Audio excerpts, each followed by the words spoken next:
Good morning সবাইকে। আজকে হচ্ছে ষষ্ঠী পুজো, তাই আমি সকাল সকাল উঠে গেছি। উঠে আমি স্নান টান করে রেডি হয়ে গেছি ষষ্ঠী পূজার জন্য। এখানে সব প্রিপারেশন স্টার্ট হয়ে গেছে। আমার শাশুড়ি মা আগের দিন সব ফুল টুল তুলে সব কিছু প্রিপারেশন স্টার্ট করে দিয়েছে। এখন আমি পুজোর ফলগুলি কেটে নেব।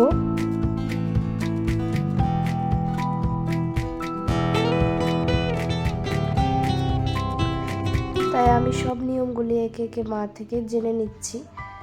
এখানে ঘরের পুজো দেওয়ার জন্য সব কিছু প্রিপারেশন করে নিয়েছি। ষষ্ঠী পুজোর অনেক নিয়ম আজকে আমি শিখেছি, এগুলি আমার জানা ছিল না।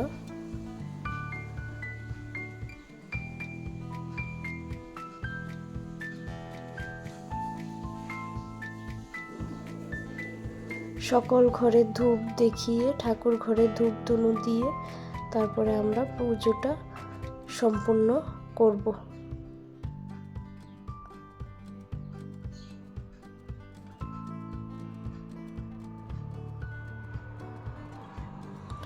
এখানে সব কিছু প্রিপারেশন ডান, শুধু সুতোগুলি বাঁধার অপেক্ষা ছিল।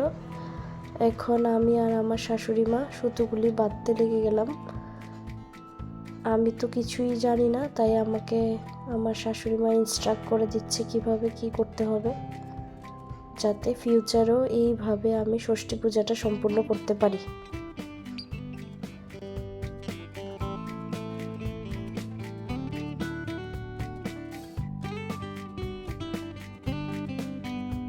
ষষ্ঠী নেওয়ার জন্য বসে পড়েছি।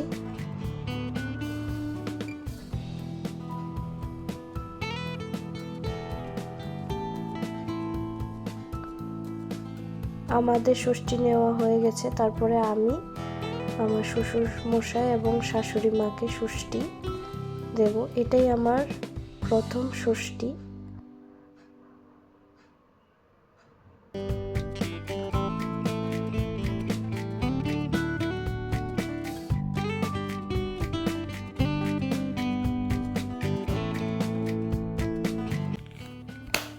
খুব ভালোভাবে ষষ্ঠী সম্পূর্ণ করে আমি আমার বাপের বাড়ির উদ্দেশ্যে আবার বিকেলবেলা রওনা দিয়ে দিলাম।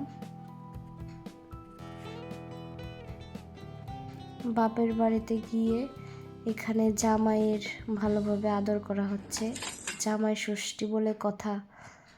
এখন মা আমাদের দুজনকে ষষ্ঠী দিয়ে দিল, আর খাওয়া দাওয়া তো আছেই। ব্লগটা ভালো লাগলে সাবস্ক্রাইব করে দিও, শেয়ার করে দিও।